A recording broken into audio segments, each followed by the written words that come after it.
Hi hello అందరికీ నమస్కారం. Welcome back to my channel. Friends, ఈరోజు మన వీడియోలో మనం గులాబ్ జామున్ ఎలా తయారు చేసుకోవాలో చూసేద్దాం. గులాబ్ జామున్ తయారు చేసుకోవడం చాలా ఈజీ. కాకపోతే చాలామందికి గులాబ్ జామున్ తయారు చేసుకున్న తర్వాత పాకంలోకి వేసిన తర్వాత అవి విరిగిపోతూ ఉంటాయి. అంతేకాకుండా గులాబ్ జామున్ తయారు చేసుకునేటప్పుడు గులాబ్ జామున్కి క్రాక్స్ కూడా వస్తుంటాయి.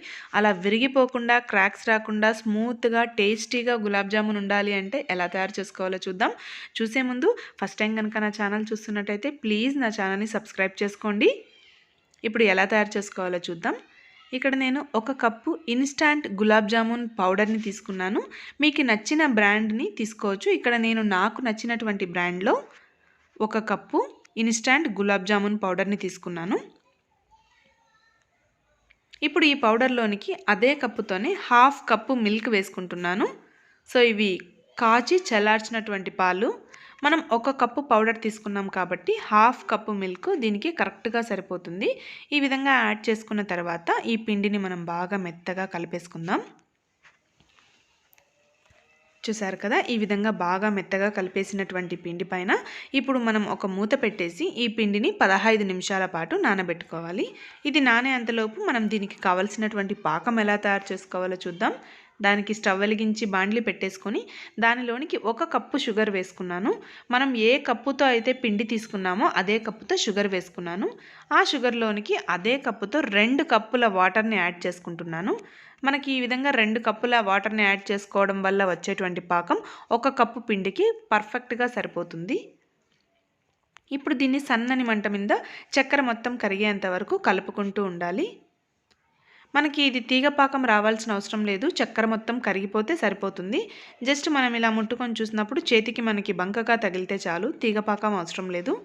చక్కెర మొత్తం కరిగిపోయింది కాబట్టి ఇప్పుడు దీనిలోనికి మనం కొద్దిగా ఇలాచీ పౌడర్ వేసుకుంటున్నాను. ఇలాచీ పౌడర్ వేసుకొని ఒకసారి కలిపేసుకున్న తర్వాత స్టవ్ ఆఫ్ చేసేద్దాం. ఆఫ్ చేసిన తర్వాత దీనిలోనికి మనం ఒక చిన్న టేబుల్ స్పూన్తో 1 టేబుల్ స్పూన్ అంతా నిమ్మరసం వేస్తున్నాను. నిమ్మరసం వేయడం వల్ల మనకి చక్కెర పాకం చెడిపోకుండా ఉంటుంది, టేస్టీగాను ఉంటుంది. తయారైపోయినటువంటి పాకం పక్కన పెట్టేసుకొని నానబెట్టినటువంటి పిండిని చూస్తే చూడండి బాగా మెత్తగా నానిపోయింది కాబట్టి మళ్ళీ దీన్ని కలుపుకోవాల్సిన అవసరం లేదు. ఇప్పుడు మనం ఈ పిండిని కొద్దిగా తీసుకొని ఈ విధంగా ఉండలు చేసేసుకుందాం. ఉండలు చేసేటప్పుడు చూడండి ఇలా ప్రెస్ చేస్తూ చేసుకోవాలి. ఇలా చేయడం వల్ల ఏంటంటే మనం ఉండ కట్టిన తర్వాత జామున్కి క్రాక్ అనేది అస్సలు రాదు. గట్టిగా దాన్ని ప్రెస్ చేస్తూ మనం ఉండ కట్టుకోవాలి.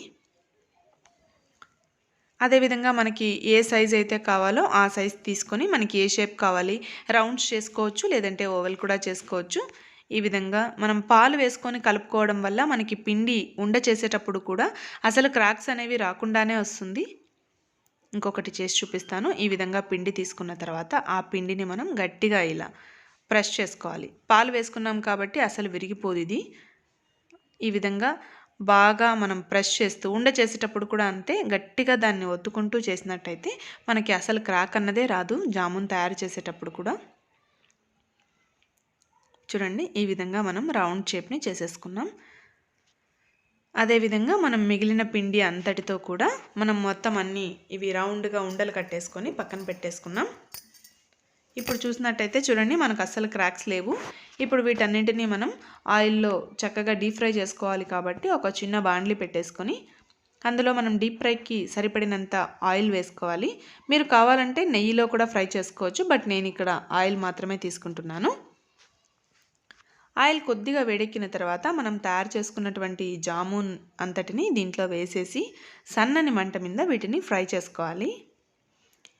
మంట ఎక్కువగా ఉందనుకోండి జామున్ వేసిన వెంటనే మనకి అవి కలర్ వచ్చేసి లోపల పచ్చిగానే ఉండిపోతాయి కాబట్టి సన్నని మంట మీద మాత్రమే వీటిని ఫ్రై చేసుకుంటూ ఉండాలి. ఇప్పుడు చూడండి కొద్దిగా కలర్ చేంజ్ అవుతూ ఉన్నాయి. ఇప్పుడు మనకు పూర్తిగా కలర్ చేంజ్ అయ్యాయి. ఈ కలర్ వచ్చినట్టయితే మనకి జామున్ చాలా బాగుంటుంది కాబట్టి ఈ స్టేజ్ ఈ కలర్ వచ్చిన తర్వాత ఈ ఫ్రై అయిపోయినటువంటి జామున్ అంతటిని తీసి పక్కన ప్లేట్లో పెట్టేసుకుందాం. తర్వాత మిగిలిన జామున్ అన్నింటినీ కూడా ఆయిల్లో వేసి డీప్ ఫ్రై చేసుకోవాలి.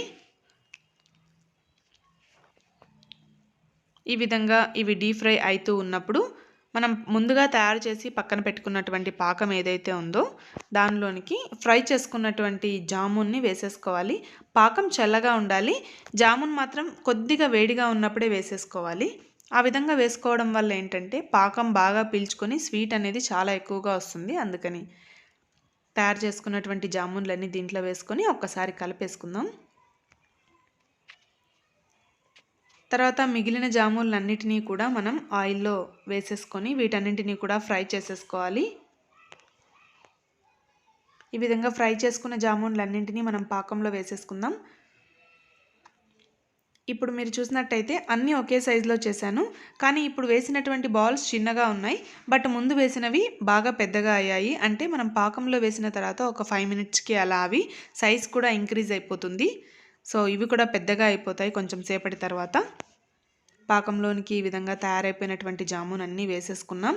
సో కొద్దిసేపటికే అవి పెద్దగా అయిపోయి అండ్ స్మూత్గా రౌండ్ షేప్లో బాగా వచ్చేసాయి.